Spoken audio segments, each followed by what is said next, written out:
Naturalisasi Ezra Walian telah rampung dan sudah bisa memperkuat timnas U22 saat menghadapi Myanmar di laga uji coba. Striker klub Belanda Jong Ayak ini sudah terlihat ikut melakukan tes lapangan di Stadion Pakansari Bogor bersama skuad timnas U22. Setelah kepres terkait naturalisasinya ditandatangani Presiden, Ezra sudah resmi menjadi warga negara Indonesia. Pemain 19 tahun itu dipastikan bisa memperkuat timnas dalam laga uji coba menghadapi Myanmar pada Selasa sore. Namun keputusan bermain atau tidaknya Ezra berada di tangan pelatih Louis Mia. Ezra sendiri baru tiba di tanah air pada hari Minggu kemarin.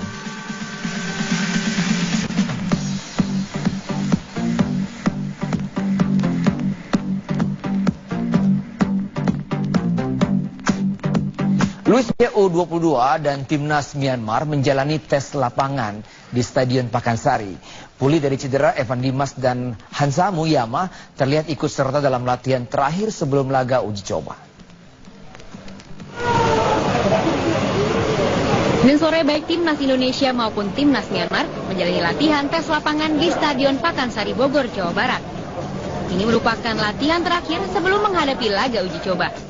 Latihan kedua tim dilakukan secara tertutup. Seluruh skuad timnas U22 hadir di sesi tes lapangan ini, termasuk Evan Dimas yang baru pulih dari cedera dan juga Hansa Muyama yang sempat mengalami permasalahan di bagian lutut. Pelatih Luis Mia memastikan akan menurunkan skuad terbaik. Laga ini pun akan dimanfaatkan pelatih asal Spanyol itu untuk mengukur kekuatan tim muda yang baru ia bentuk ini.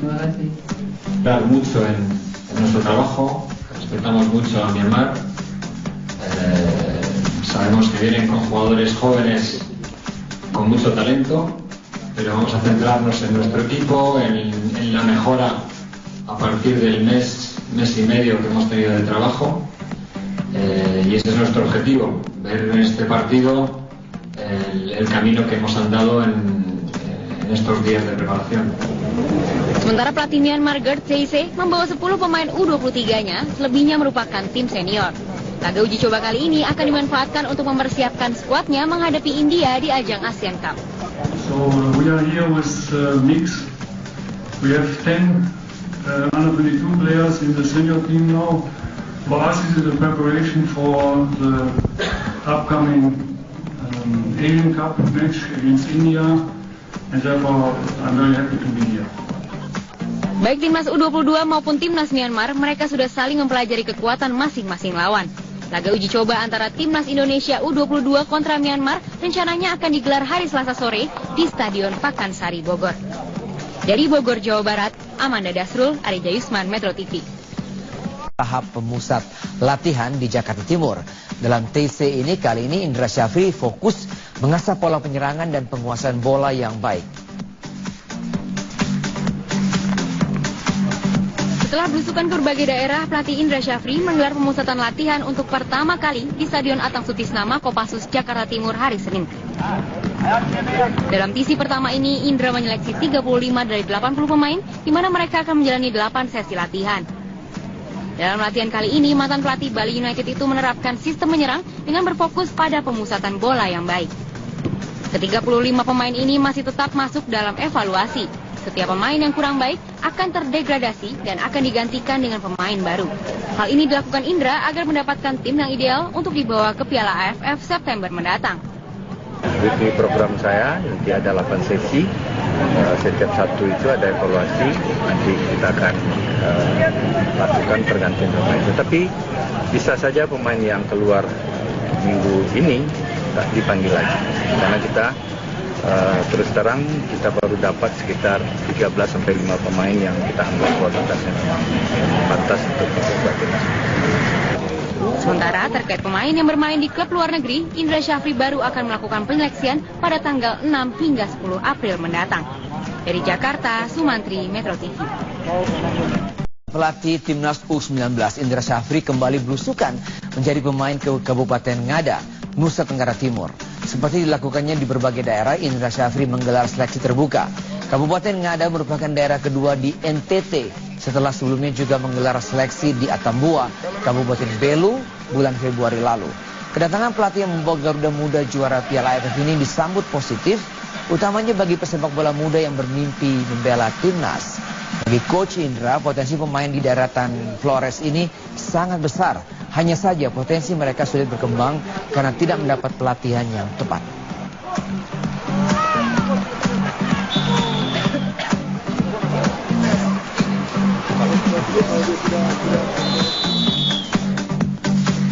Berikut ini, di mana ada sejumlah kasus ground handling yang kami catat ada 3 diantaranya mengenai bagasi rusak dan hilang, kemudian salah menurunkan penumpang, dan yang terakhir terjadi 15 Maret lalu adalah pelemparan bagasi. Kita buka kembali sejumlah kasus yang menyangkut jasa ground handling, di mana kemudian yang kedua, ini saya akan sedikit berikan preview bahwa salah menurunkan penumpang ini juga melibatkan petugas ground handling.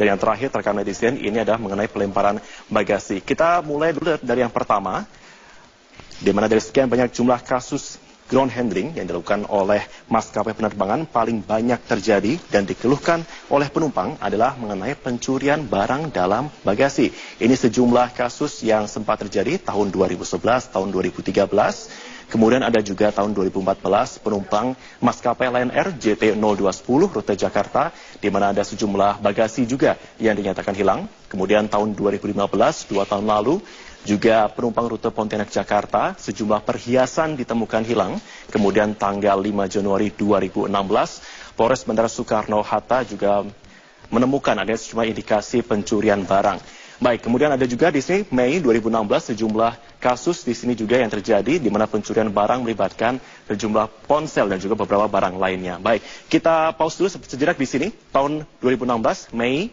tanggal 16 di mana penumpang internasional Air Asia QZ509 rute Singapura dan Pasar Bali yang juga dikatakan tadi yang menurut saya adalah kasus nomor 2 salah menurunkan penumpang, di mana di sini rute Singapura dan Pasar Bali malah dibawa ke bus terminal domestik, dan juga ada beberapa catatan kriminalitas bagasi. Baik, grafik selanjutnya, di mana banyaknya kasus pencurian bagasi penumpang, kami akan coba klasifikasikan untuk beberapa modus dan celah yang terjadinya aksi pencurian ini. Baik, kita ke slide selanjutnya, di mana untuk modus dan juga celah pencurian, di sini ada sejumlah indikasi. Yang pertama, mengenai tempat pencuriannya. Di bentuk area loading barang dari meja check-in ke troli pengangkut bagasi, dan juga kedua lambung pesawat saat petugas memasukkan dan menurunkan bagasi. Inilah tempat pencurian, dikatakan begitu karena di sini merupakan salah satu potensi tempat terjadinya aksi kriminalitas tersebut. Dan yang kedua, di sini adalah mengenai modus pembobolan dengan menggunakan sejumlah barang-barang yang mungkin dikatakan kurang lazim atau tidak lazim digunakan. Seperti halnya di sini dari indikasi yang diberikan oleh pihak kepolisian, diantaranya seperti pulpen.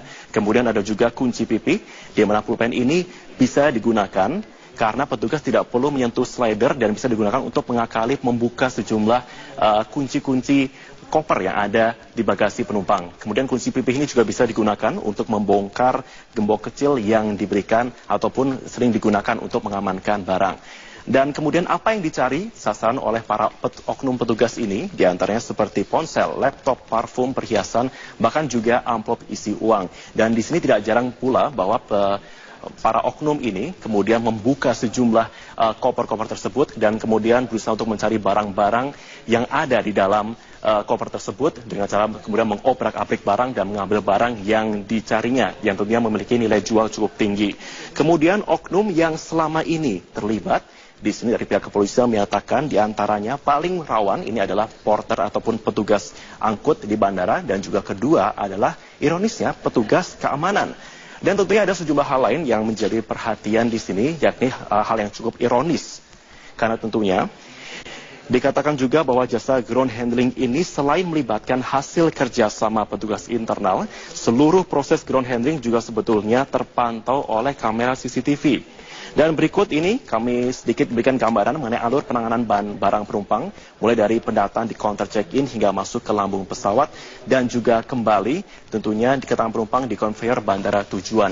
Di antaranya memang untuk proses yang seharusnya ataupun yang sudah sesuai dengan prosedur dari pihak Kementerian Perhubungan, di antaranya seperti awalnya, proses awal. Kita pause dulu terlebih dahulu di sini grafiknya. Oke, dari bahan pertama dari penerimaan bagasi oleh petugas check-in, kemudian bagasi ditempatkan di konveyor, diterima oleh petugas ground handling, dan seluruh proses ini akan dipantau menggunakan CCTV sehingga pemasangan CCTV ini seharusnya digunakan untuk meminimalisir sejumlah proses ataupun kecurangan atau aksi kriminalitas yang ada di bandara. Selanjutnya kita beralih lagi ke grafik selanjutnya, di mana barang akan diangkut ke atas troli dari arah tempat check-in menuju ke bagian perut pesawat. Dan di sini petugas akan melakukan bongkar muat lalu dipindahkan dari troli ke pesawat. Dan bagasi ini akan dimasukkan ke dalam lambung pesawat, tentunya dengan pengawasan yang seharusnya tepat dan juga minim adanya aksi kriminalitas di sana. Tentunya sejumlah langkah ini dilakukan agar juga tentunya harapan bagi para penumpang ini agar bisa barang apa yang dibawa kemudian sampai ke tempat tujuan ini bisa dalam keadaan utuh. Kemudian ada beberapa tips yang bisa kami berikan kepada Anda pemirsa, tentunya untuk juga bisa dikatakan mungkin bagaimana melakukan langkah pencegahan agar juga antisipasi agar barang-barang bawaan tersebut bisa aman sampai tempat tujuan, di mana tips bagasi aman ini yang pertama untuk memilih penutup koper yang kuat dan lebih aman tanpa resleting. Karena ingat, seperti modus pertama, ini yang dikatakan tadi dengan menggunakan pulpen ataupun juga beberapa kunci pipih ini bisa digunakan untuk membuka kunci ataupun resleting yang ada di koper. Kemudian dua, jangan menyimpan barang berharga di bagasi karena tentunya tadi sejumlah modus-modus yang dicari oleh petugas adalah barang-barang dengan nilai jual yang tinggi. Ketiga, gunakan penutup koper tambahan. Mungkin Anda bisa menemukan di pasar berupa seperti wrapping, mungkin ketika Anda sampai di bandara, ataupun juga penutup berupa plastik yang biasa dijual di toko-toko setempat. Dan keempat, gunakan jasa pengepakan barang secara khusus atau wrapping yang ada di sejumlah bandara.